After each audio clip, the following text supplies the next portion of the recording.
Mekah, dari Sumba Opu menaiki kapal Melayu. Dalam perjalanan, setelah 8 hari berlayar di lautan luas, beliau singgah terlebih dahulu di Banten, yang merupakan tanah para Jawara. Yusuf muda termasuk orang yang mudah dalam bergaul, dan ramah kepada siapa saja yang ia jumpai, sehingga Yusuf muda berkenalan dengan para ulama, tokoh-tokoh agama, dan para pejabat di sana. Yusuf muda pun bersahabat dengan Pangeran Surya, seorang putra mahkota Sultan Abdul Mufahir, Mahmud Abdul Qadir. Yang nantinya di masa depan, Pangeran Surya ini menjadi seorang sultan yang bernama Sultan Ageng Tirtayasa. Kemudian Yusuf muda berjumpa dengan Syekh Nuruddin Ar-Raniri, karena Yusuf muda sangat menyukainya. Maka Syekh Yusuf muda pun berguru kepada beliau, dan mendapatkan ijazah Thariqah Qadiriyah.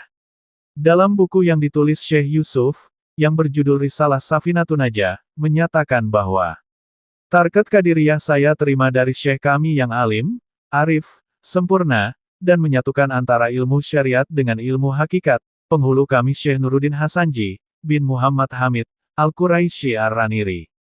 Ternyata persinggahannya ini tidaklah sebentar, 5 tahun berlalu, dan Yusuf muda sudah berkelana di 2 wilayah, yaitu Banten dan Aceh. Kemudian Syekh Yusuf melanjutkan perjalanannya, yang menjadi tujuannya 5 tahun lalu, yaitu memperdalam ilmu Islam ke luar negeri. Kemudian berangkatlah Syekh Yusuf ke Timur Tengah, dan Yaman merupakan negeri pertama, yang ia singgahi di Timur Tengah.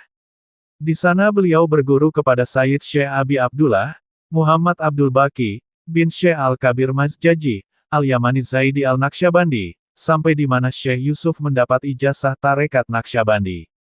Di negeri itu juga, Syekh Yusuf berguru kepada Maulana Sayyid Ali, dan mendapatkan ijazah Thariqah Al-Balawiyah. Kemudian berguru kepada Syekh Ibrahim, Hasan bin Shihabudian, Al-Qurdi Al-Qaurani, di Madinah, sehingga mendapatkan ijazah Thariqah Satariyah. Setelah mendapatkan ijazah dari berbagai guru tasawuf, kemudian Syekh Yusuf melaksanakan ibadah haji. Pada usia 38 tahun, setelah menunaikan ibadah haji, Syekh Yusuf pulang ke kampung halamannya. Sesampainya ke Goa, yang merupakan kampung halamannya ini, beliau sudah menjadi seorang guru besar. Namun dalam sebuah buku yang bersumber dari Lontara, karya Nabilah Lubis, ketika Syekh Yusuf pulang ke kampung halamannya, beliau sangat kecewa dengan keadaan kampungnya, karena masyarakat waktu itu seakan-akan telah meninggalkan syariat Islam, masyarakat di sana kesehariannya bermaksiat, minum minuman keras, dan banyak kemungkaran yang sudah merajalela. Kemudian Syekh Yusuf mengadukan apa yang terjadi di Goa kepada Sultan, dan meminta kepada Sultan, untuk kembali menghidupkan syariat Islam, namun keinginan Syekh Yusuf tidak tercapai. Pada tahun 1664, setelah Kesultanan Goa mengalami kekalahan, dalam peperangan melawan Belanda, Syekh Yusuf memutuskan untuk meninggalkan kampung halamannya, dan berpindah ke Banten. Sesampainya di Banten, ternyata Banten pun telah banyak perubahan. Sahabatnya yang dulu sebagai seorang putra mahkota, sekarang sudah menjadi seorang sultan, yang bergelar Sultan Ageng Tirtayasa. Di Banten Syekh Yusuf didaulat menjadi mufti, seorang tokoh ulama tasawuf, dan ulama yang cerdas karena keluhuran ilmunya. Kemudian Syekh Yusuf dijodohkan oleh Sultan Tirtayasa dengan anaknya, yang bernama Siti Syarifah. Dan tidak menunggu waktu lama, nama Syekh Yusuf semakin dikenal, banyak masyarakat yang mengikuti ajarannya. Dan menjadikan Banten sebagai pusat pendidikan agama Islam. Sehingga murid Syekh Yusuf semakin bertambah, dari berbagai pelosok negeri.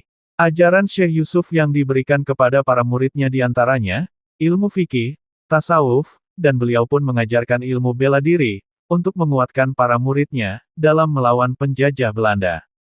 Sehingga di Kesultanan Banten, menjadi pusat berkumpulnya para jawara, dan para pendekar yang merupakan murid dari Syekh Yusuf. Murid-murid Syekh Yusuf dikenal sebagai pendekar yang kebal dari senjata, yang membuat para penjajah ketakutan. Pada masa pemerintahan Sultan Ageng, Kesultanan Banten mengalami periode kejayaan yang luar biasa. Di Pelabuhan Banten berkembang menjadi pusat perdagangan internasional, yang sangat penting di Nusantara. Kapal-kapal dari Kesultanan Banten pun menjelajahi berbagai wilayah, baik di dalam Nusantara maupun ke luar negeri, sebagai kekuatan utama dalam dunia perdagangan. Melihat potensi itu, Belanda mencoba untuk mengambil alih pelabuhan tersebut.